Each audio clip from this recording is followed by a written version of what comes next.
Hai, teman-teman. Selamat datang di Renungan Harian.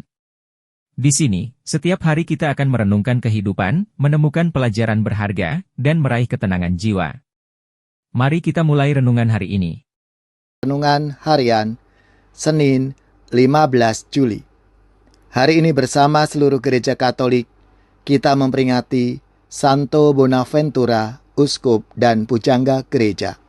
Selamat dan profisiat untuk saudara-saudara, gereja, paroki-paroki dan lembaga-lembaga yang pesta nama Santo Bonaventura. Semoga semangat dan teladan hidupnya memberi inspirasi dalam hidup dan karya pelayanan kita semua. Hari ini kita bersama-sama akan merenungkan Injil suci menurut Matius bab 10 ayat 34, dilanjutkan bab 11 ayat 1. Marilah kita mengawali renungan kita dengan tanda kemenangan Kristus. Dalam nama Bapa dan Putra dan Roh Kudus. Amin. Pada suatu hari, Yesus berkata kepada ke-12 muridnya, "Jangan kamu menyangka bahwa aku datang untuk membawa damai di atas bumi. Aku datang bukan untuk membawa damai, melainkan pedang.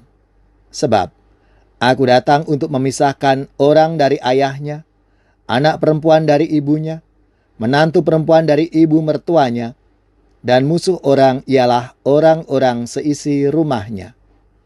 Siapa saja yang mengasihi ayah atau ibunya lebih daripada aku, ia tidak layak bagi. Dan siapa yang mengasihi anaknya laki-laki atau perempuan lebih daripada aku, ia tidak layak bagiku.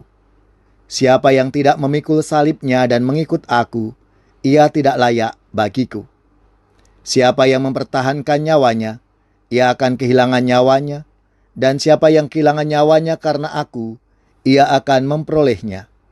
Siapa saja yang menyambut kamu, ia menyambut aku. Dan siapa yang menyambut aku, ia menyambut dia yang mengutus aku. Siapa yang menyambut seorang nabi sebagai nabi, ia akan menerima upah nabi.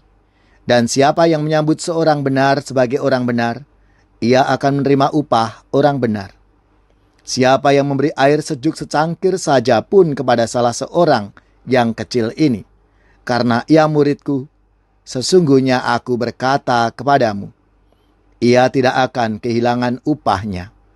Setelah Yesus mengakhiri pesannya kepada ke-12 muridnya, pergilah ia dari sana untuk mengajar dan memberitakan Injil di kota-kota mereka. Demikianlah sabda Tuhan. Terpujilah Kristus.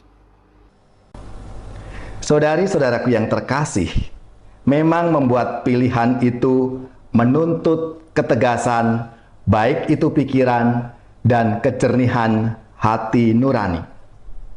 Dalam sabda Tuhan hari ini, Yesus menuntut para muridnya menempatkan pilihan mereka pada dirinya di atas segala-galanya, termasuk di atas ikatan keluarga terdekat sekalipun. Tuhan memang tidak bisa dibandingkan dengan manusia, tetapi tidak boleh dipertentangkan. Itulah makna dalam dari kata hiperbola pertentangan dalam sabda Tuhan hari ini. Kita tahu bagaimana Yesus ketika memilih memanggil para muridnya, memberi pesan-pesan kepada mereka sebelum diberikan tugas perutusan. Bahkan tantangan-tantangan akan dihadapi oleh para murid. Dengan jelas dikatakan salah satu pesannya, "Barang siapa tidak memikul salibnya dan mengikuti aku, ia tidak layak bagiku." Setiap dari pengikut Kristus selalu akan mengalami kesulitan, tantangan, penganiayaan, ditolak. Menerima tugas perutusan dan pewartaan itu. Jangan menyangka bahwa dengan menjadi murid Yesus semuanya menjadi beres dan baik, indah, tidak ada kesulitan. Saudara-saudariku yang terkasih, justru Yesus mengatakan, "Karena namaku kalian akan dibenci oleh semua orang." Siapkah kita menerima konsekuensi atas panggilan kita menjadi murid-muridnya. Dan tentu saja Yesus selalu memberikan peneguhan, jaminan, dan bekal untuk kita para muridnya ini. Maka marilah saudara-saudaraku yang terkasih, kita bersama-sama sebagai murid-murid yang dipanggil sebagai umat Allah. Kita semua diajak untuk selalu setia mengimani Tuhan kita Yesus Kristus dan menjalankan tugas perutusan dimanapun kita berada. Mulai dari rumah kita, komunitas kita, dan dimanapun kita berada. Karena bersama Yesus kita akan memperoleh keselamatan. Meskipun tantangan-tantangan dan konsekuensinya itu tentunya tidak mudah.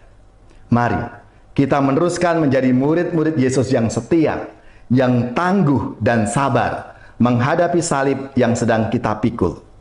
Supaya kita siap dan layak untuk menjadi murid-muridnya. Semoga saudari-saudara sekalian, keluarga-keluarga dan komunitas kita, orang-orang yang kita doakan, seluruh tugas, belajar, pekerjaan, usaha, serta karya pelayanan kita, dibimbing, dilindungi dan diberkati oleh Allah yang Maha Kuasa, Bapa dan Putra dan Roh Kudus. Amin.